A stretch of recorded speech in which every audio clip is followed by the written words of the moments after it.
Bible Study Time Incorporated presents Time for Hope with guest hosts Bill Cruz and Jim Ness, and special guest, licensed professional counselor Dr. Kwame Frimpong. Hello and welcome to Time for Hope. My name is Bill Cruz and I'll be your host today. Co-host will be Jim Ness, and we have Dr. Kwame Frimpong, and he's written a book, Finding Him, Finding Her, which has to do with Christian dating. So I think y'all need to stay tuned, especially if you have teenagers. Dr. Kwame, thank you for joining us today on Time for Hope.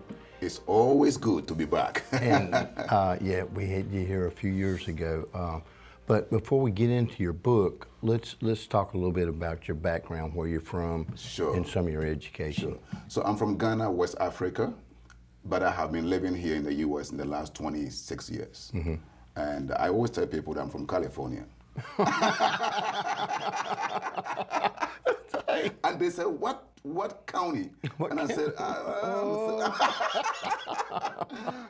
but I'm from Ghana, West Africa. Okay. And I had my degree at Liberty University. I did my bachelor's and my master's in marriage and family therapy. Mm-hmm. Then right away, I went into my PhD program, and I graduated last year, May 2022, Okay. In counseling. Okay, how long have you been here in the States? You've been here? About 26 years. 26 years, Yes. Okay, yeah. Yes. Dr. Kwame, could you tell us a little bit about your family and how long you've been married or Yes, family? so actually my wife and I will celebrate our 30th year in August, 30 years. 30 years. In August of 23, it will be 30 full years. And I thank God for the grace of God for the 30 years in our life, and we are looking forward for a great rest of our chapter for the glory of God. Mm-hmm. We have three daughters, 25, 21, and I think 19. Because men are not too good with dates. If you have to be very careful when it comes to men, Right. Because we are not gifted with the right dates. Now, so if you marry from my family, you're going to have girls, because my family will produce girls. My sister in London has 3 girls, and I have 3 girls. Her oldest has 2 girls. So my family is all girls, but right now we live in Georgia, a place called Winder, which is about 45 minutes from the city. Okay. That's when my family and my daughters live. Mm-hmm. Yeah. Mm-hmm. How about sports? Did you do any sports when you got over here? Oh, good in gracious, school? sports. I mean, soccer. Oh, soccer, yes. You know, we are good, but we don't win third World Cup. Yeah, World Cup. We don't get to that level. But our boys they do great. Yeah. But my favorite, I think I like ping pong. Yeah. Boom boom. Yeah, I like ping pong better than I like that. But soccer, yes, we are very good in playing soccer. Our guys do a good job. What precipitated this book? Where'd you start thinking about it and come up with the idea? So Finding Him, Finding Her, that I wrote, a practical guide for Christian dating. Bill and Jim, I don't know about you, but nobody taught me how to marry.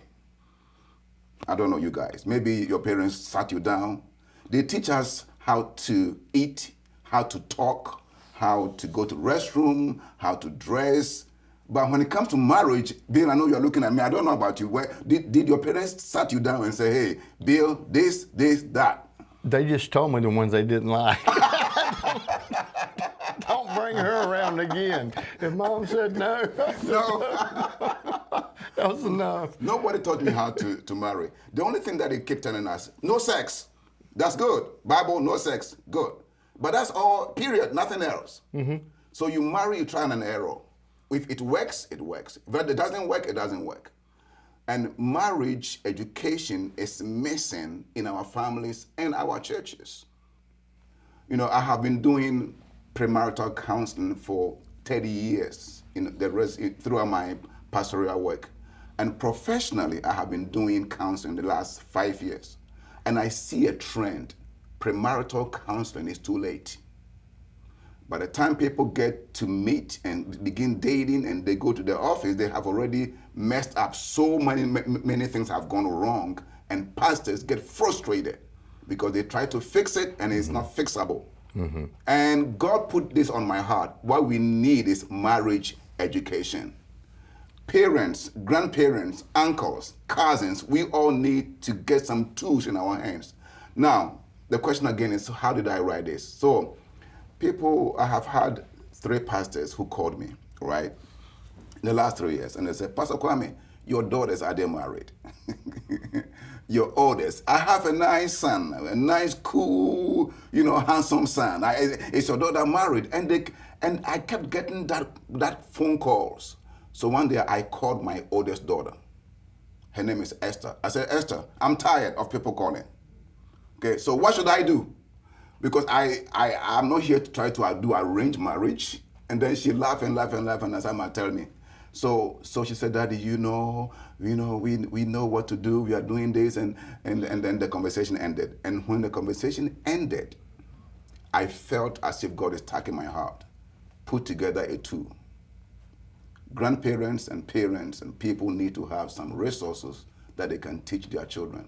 And that's what this book is. This is what the book is about. Right. Resources in the hands of grandparents and parents. And this generation, something else? About between the ages of 13 to 18 years, about 65% experience premarital sex. Preteens are longing for tools to know how to begin relationships, and it's not happening. That is why I put together this to help all families so that we can help our children, and this generation in particular, to love right, date right, and marry well.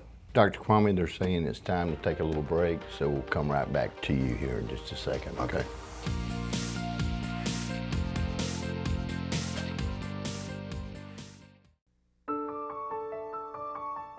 Can you have the marriage that you've always dreamed about? Maybe some of you already do. In spite of the many divorces and bad marriages, let's celebrate with the couples who do enjoy good and meaningful marriages.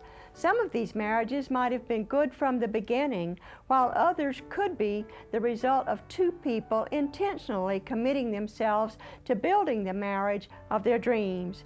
Do I hear you saying that it may be true for some, but that your marriage is everything but the way you dreamed it would be? If this is true, let's first explore your perspective related to marriage, because unrealistic expectations about love and marriage could be the very thing which has robbed you of the kind of marriage that you have always wanted. If a good and meaningful marriage means a perfect marriage to you, then you will end up disillusioned, because however good some marriages are, there has never been a perfect one. Very often, and sometimes unconsciously, we conjure up images of the way that things are supposed to be, and when they prove otherwise, we can suffer great pain. My challenge to you is to get in touch with reality. Perhaps the pressure of trying to force your marriage into some kind of preconceived mold needs to be taken off of it, and instead of the way you wish things were, accept that for now they are the way they are.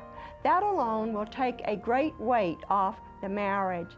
Then take an honest look at your attitude and behavior towards your spouse and your marriage, and focus on the changes that you can make rather than trying to change your spouse. Next, I suggest that you take an inventory of your marriage and decide on the changes that need to be and can be made. I recommend engaging the help of a professional. And certainly, you will want to take advantage of the many good books available for taking your marriage from where it is to where you would like it to go. Letting go of the way that you believe life and your marriage is supposed to be, and taking what you presently have to work with, along with engaging God's help, can turn a meaningless or even a bad marriage into the one that you have always wanted.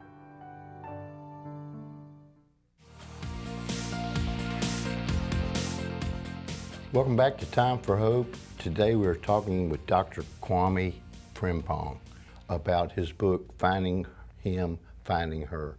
Now I'm going to turn it over to Pastor Kwame. So today we are talking about my book, Finding Him, Finding Her, a practical guide for Christian dating. Finding him, finding her. You know, if you're a parent like me and you have children, you are concerned about how your children and grandkids are going to make decisions about their life partners. Today's world has become bigger. The internet has made the world so big and yet small, and it has become necessary for you and I as parents. And if you are watching us and you are a youth, you are a teenager, I'm sure by this time you are concerned about romantic or platonic relationships. And it has become so necessary for a Christian. How do we navigate this journey of dating in our lives? And that is the whole purpose of the book, Finding Him and Finding Her. How do you even find your partner? How do you find him? How do you find her? So the question I'm asking today is, can a Christian online date? And how? Can a Christian date online? And how? Now, before we do that, I'd like to give you some statistics. Number one, by the age of 18, teenagers have experienced a kind of romantic relationships by the age of 18. And the research says that 61% might have experienced sex before they turn 18 years old. So this is my heart desire. This is my passion for us as Christians. What do we do? How do we train our children right? I don't know about you, but me from Africa, Ghana, West Africa, nobody taught me how to marry. Nobody taught me how to treat a lady, how to be a gentleman. Nobody sat me down. And there's a reason why in today's society, about 60% of all marriages end in divorce in the first 3 years. Because in everything I was taught how to talk, how to walk, how to eat, how to do anything. But when it comes to marriage, no parent taught me. And by the time that we turn 14, 15, it is too late. See, I remember when I went to Liberty University and I came home and I sat my family down and began to talk about sex. My wife will always do this. She always do this. Why? Because in Africa, we don't talk about sex, okay? We don't. We call it sexual silence or cultural taboos. We don't discuss it.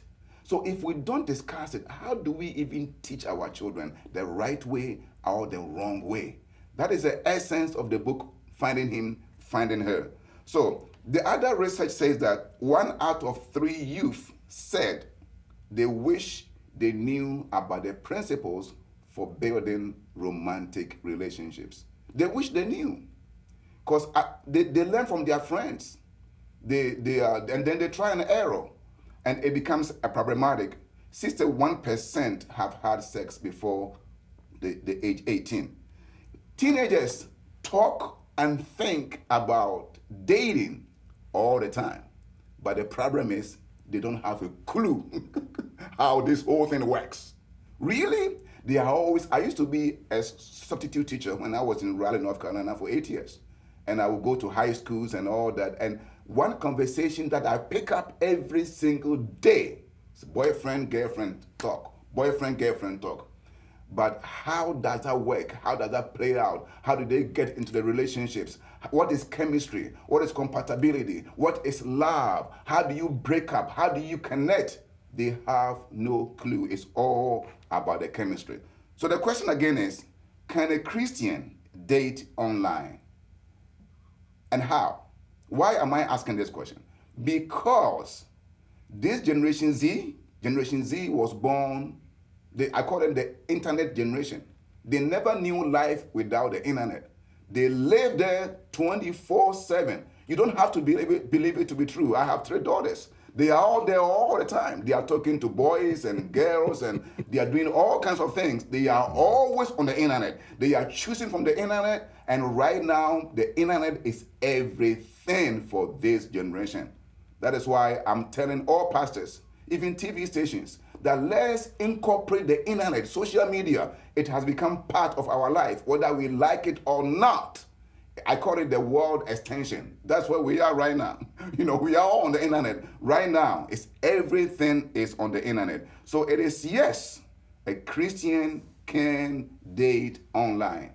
As a matter of fact, the studies even shows that a lot of people are having quality relationship when they met online. Really, it's happening. I was talking to a good friend of mine, pastor, and he says, my daughter, my only daughter, found her boyfriend online. And it turned out that her boyfriend was a pastor of a mega church. I said, wow, really? And then he said, Pastor Kwame, I could never have asked for a better son-in-law, or I could never have raised a better son-in-law. And yet they met online. I have met people who met online and they are doing great job. However, the online is dangerous. Really, I kid you not. The online is dangerous. So before I go further, I like to share with you that if you are going to date online, if you're going to look for him or her online, you must first understand the dangers of online dating. If you're a grandparent, you are, and everything I'm telling you is in the book, Finding Him, Finding Her. I describe the dangers of online dating. And the dangers, some people have even lost their lives. Really, yes. Some people have lost their lives. We have a lot of deception and lies. We call it catfishing. I don't know how they call it catfishing, but it's called catfishing. It's like somebody who posed to be, a nice guy, but it turned out that the person is something else. So you really have to be careful when you are dating online. And grandparents and parents, I want you to get this book in your hands. Why? Because it will give you some tools to really help your grandkids how to date right, how to love right, and how to marry well, because they are talking and thinking about it all the time. Then other risks involve identity theft. People are luring. I'm from Africa, so I may not be able to pronounce some of my words well. We go through a lot when we come to America, I'm telling you. It's not even funny, okay? But we thank God that you people receive us right here. But they lure them into going to places, and some have lost their lives. Now, the fact that it has these dangers in it doesn't mean that we cannot talk about the benefits of online dating. See, a lot of people are lonely. In so many churches, we have a lot of people who are single. They can't find their men. Last week, I did a Facebook Live. I said, where are the men? The ladies are asking you. They're asking for you. Show up. We can't find you, man. Show up, man. Show up. We can't find you. But then, but the online dating makes it affordable. I mean, it makes it easier for people to meet. Let's say, for example, there's one church in Spartanburg close to A Time of Hope, and another church is maybe west of Spartanburg, South Carolina. It's very difficult for the two to meet, but online, they can easily meet online because, people are meeting there. So it makes it easier. But if you're going to do online, there are some things you must avoid. You must avoid. If you happen to meet somebody online, bring the person into your circle. Bring the person, meet in a public place. You have to meet in a public place. And I also tell people, do not date alone. You need to have a guide. In fact, in this book, Finding Him, Finding Her, I talk about the Bible times nobody dated alone. See, Abraham sent Eliezer to find a wife for Isaac. Well, people can call it arranged marriage. But do you know that in America, people practice arranged marriage? Really, I kid you not, they do. It is only wrong. They don't like the family to arrange, but they let their friends arrange it for them. I got you right now. You see, a lot of marriages were arranged by friends. Really? Why? Because friends know friends. They know what they like, what they don't like, and they connect them to other friends that they know. See, if you compare the American choice marriage against Indian arranged marriage, one of the difference is that the Indian arranged marriage, they marry for trust, and then they build love into it. But the American choice marriage, they marry on love, and then they don't know whether they can trust or not. And as they go on in the relationship, it becomes a problem. Why? Because of what I call chemistry versus compatibility. See, chemistry is when you feel it. Oh, I feel it. I feel it. Oh, I feel it. You know, I love. I'm telling you, love alone is not enough. Love alone is not enough. The other day I was saying to some people, I said, the first couple in the Bible is Adam and Eve. And yet, from Genesis chapter 1 to the 24th chapter, the word love was never mentioned. Really? True. Love was never mentioned, even in the Garden of Eden. But trust was. The Bible says Adam and Eve were naked, and yet they were not ashamed. There was transparency. Transparency impacts trust, and trust impacts intimacy. If you marry for love, good job, good for you, but love alone is not enough. Going by chemistry alone, because the chemistry love disappears in the first 2 years. You need values. So in this book, I talk about how to love by values. So whether you feel it or you don't feel it, you are committed. Why? Because you have value system undergirding your love. So you need to make sure that the person that you are dating with, you and the person have the same core values. I want to spend the next 2 minutes to talk about core values. And in this book, I describe the importance of core values that will help you to love long and love deep. Because the more the two of you share things in common, the better the marriage. Because the two of you are coming together. And if you don't have similar core value system, it's going to be a problem when the chemistry love disappears. But when you have similar core values, for example, both of you are Christians, both of you believe in God, that alone is powerful to establish the relationships when you experience turbulence along the way. So core values is so necessary, but your generation, Generation Z, right now don't care so much about core values. It's all about the feelings. But when you have core values, whether you feel it or you don't feel it, you are able to move forward with the relationship. I talk in this book about how do you know to end a dating, because not every dating is going to be successful. There are clues you need to know and to have whether a person is wasting your time. Do not date by the secular standard. There's a difference between secular dating and Christian dating. I don't know whether you have heard this statement. Men use love for sex. Women use sex for love. Let me repeat. Men use love for sex. Women use sex for love. What it means is that oftentimes in the secular world, when somebody says, I love you, they said, I want to have sex. So you have to know the difference between the two. So if you are going to date right and love right and really do it God's way, you need to know the tools, the practical guide that God has really laid out in the Bible so that nobody will take advantage of you and you will invest very well. See, chemistry and compatibility works like this. My car was told when we were how do you call it? The men, we call them the people who tow your car when you don't make the payment. What's the name again? I've forgotten the name. But my car was the repo guy. They report my car. And so I told my wife, I will never buy a car on car note again. I know my time is up. But then we had to buy a car. We didn't have enough money. So we went to the Lord and they said, we're going to do a test drive. I said, no.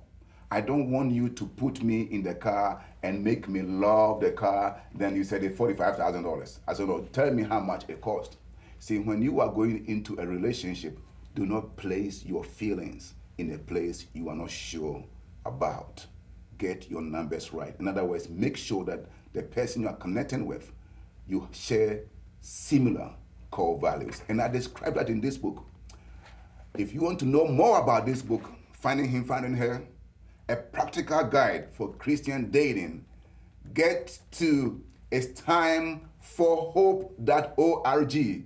I say again, go to www.istimeforhope.org. We have all kinds of resources that will help you to love right, date right, and marry well. One more time, go to istimeforhope.org. And if you need a prayer or if you need anything, again, go back to itsTimeForHope.org. People are standing by.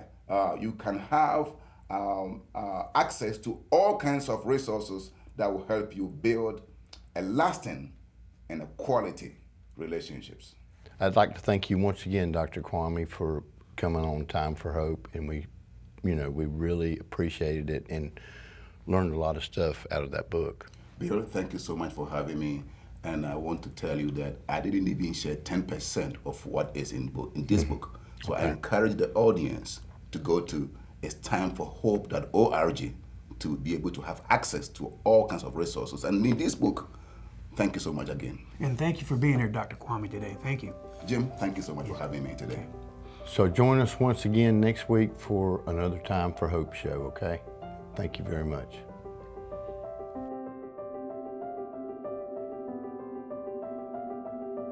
I just want to take a moment to thank you for watching Time for Hope today.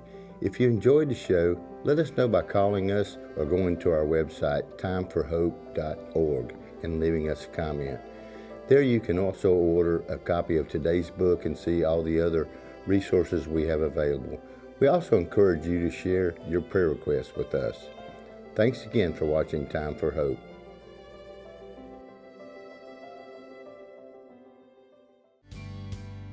Thank you for watching Time for Hope, a ministry of Bible Study Time Incorporated. We offer a free fact sheet with more information on today's topic. Call or write us to get your copy today. The resource we are offering this week is available for a donation of at least $12 to the Time for Hope ministry. Any additional donation you wish to send will be greatly appreciated. Call us at 800-669-9133. Write us at Post Office Box 2169, Spartanburg, South Carolina 29304. Or visit our website at timeforhope.org. As we continue to give out messages of hope, a financial gift of any amount to support the Time for Hope ministry will be greatly appreciated. When you send us a gift, you are joining in the ministry to which God has called us, and we greatly appreciate your teaming up with us in extending God's kingdom. Call us at 800-669-9133. We also encourage you to look for Dr. Frieda's scriptural devotionals on our Time for Hope TV ministry Facebook page, joining with the many others who are already appreciating them. And to see this program again online or share it with a friend or family member, visit our website or search for the Time for Hope TV ministry on YouTube, iTunes, Roku, and Facebook. Also, Dr. Frieda has taught on subjects such as grief and loss, marriage, and prayer, which can be purchased in booklet form by calling us or visiting our website, timeforhope.org.